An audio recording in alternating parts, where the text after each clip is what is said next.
আসসালামু আলাইকুম রহমতুল্লাহ। সুপ্রিয় শিক্ষার্থীবৃন্দ, মেকানিক্যাল ইঞ্জিনিয়ারিং চ্যানেলের পক্ষ থেকে তোমাদের সকলকে জানাচ্ছি আন্তরিক শুভেচ্ছা। এই ভিডিওটা তৈরি করছি ষষ্ঠ শ্রেণীর শিক্ষার্থীদের জন্য। 2025 সালে ষষ্ঠ শ্রেণীর বাংলা আনন্দপাঠ এই বইটা নিয়ে আজকে আমরা আলোচনা করব।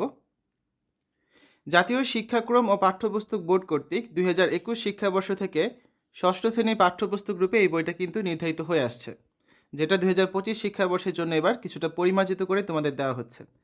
তো যারা এখন স্কুল থেকে বই পাওনি তারা কিন্তু পিডিএফ ডাউনলোড করে পড়া শুরু করে দিতে পারো। আমাদের চ্যানেলে ভিডিও দেওয়া আছে কীভাবে পিডিএফ ডাউনলোড করতে হবে, কমেন্টে লিঙ্ক দেওয়া থাকবে, তোমরা সেখান থেকে ভিডিও দেখে যার যে বিষয়ের পিডিএফ দরকার ডাউনলোড করতে পারবে। ঠিক আছে, এটা হচ্ছে তোমাদের বইয়ের সূচিপত্র।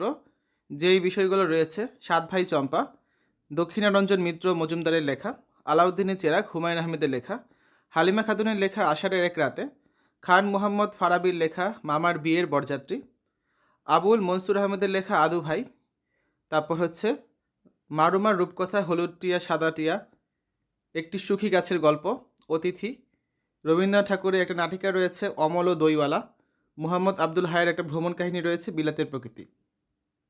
এই হচ্ছে তোমাদের সূচিপত্র এই বইয়ের।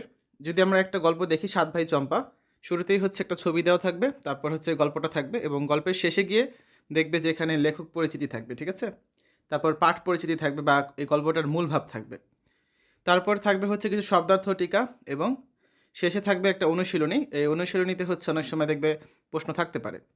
তো এই হচ্ছে আর কি আলোচনা। তো শিক্ষার্থীরা, আজকের এই ভিডিওতে আমরা ষষ্ঠ শ্রেণীর আনন্দপাঠ 2025 সালের এই বইটা নিয়ে আলোচনা করেছি। আশা করি ভিডিওটা তোমাদের কাছে ভালো লেগেছে। আমাদের চ্যানেলের অন্যান্য ভিডিওগুলো দেখার আমন্ত্রণ জানিয়ে আজ এখানে বিদায় নিচ্ছি। আল্লাহ হাফেজ।